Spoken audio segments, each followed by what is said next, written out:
अयोध्या नगरी में चारों ओर उल्लास था।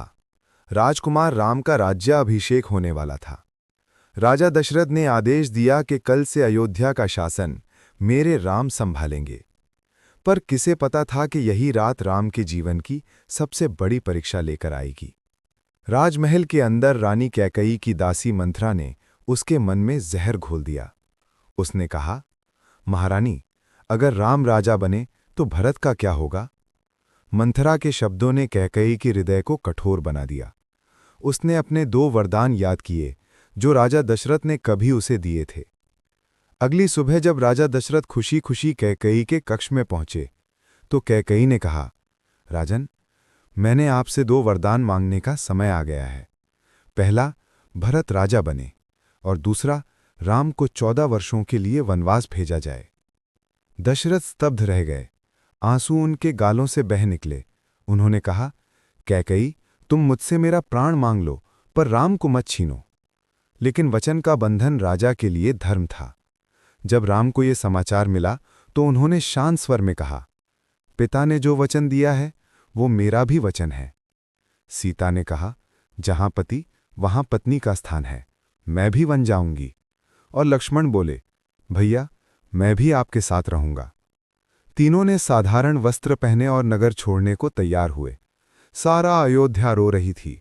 लोग राम को रोकने लगे, राम मत जाओ। पर राम मुस्कुराकर बोले, धर्म से बड़ा कुछ नहीं होता। राजा दशरथ के हृदय में पीड़ा थी। वो राम के बिना जी नहीं सके और कुछ ही दिनों में उनका निधन हो गया। उधर जब भरत वन से लौटे और उन्हें ये समाचार मिला कि उनकी माता के कारण राम वनवास गए हैं, तो वो फूट फूट कर रो पड़े। उन्होंने कैकई से कहा, माँ, आपने मेरा जीवन अंधकारमय कर दिया। मैं कैसे उस सिंहासन पर बैठूं जो राम का अधिकार है? भरत तुरंत वन की ओर निकले, राम को वापस लाने। वन में उन्होंने राम, सीता और लक्ष्मण को कुटिया में देखा। उन्होंने विनती की, भैया, अयोध्या चलिए, वो राजगद्दी आपकी प्रतीक्षा कर रही है। राम ने कहा, भैया, मैं पिता के वचन से बंधा हूं, 14 वर्ष बाद अवश्य लौटूंगा। भरत ने राम के चरणों में सिर झुकाया और कहा, तो मैं अयोध्या लौटूंगा, पर आपके स्थान पर नहीं बैठूंगा। मैं आपकी खड़ाओं को सिंहासन पर रखकर राज्य चलाऊंगा। राम ने भरत को गले लगाया। दोनों भाइयों की आंखों में आंसू थे, एक के धर्म के लिए, दूसरे के प्रेम के लिए।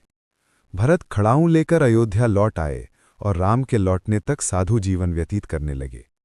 वन में राम, सीता और लक्ष्मण ने कई ऋषियों से मुलाकात की और असुरों का नाश किया। उनके वनवास के ये वर्ष भारत के इतिहास का महान अध्याय बन गए।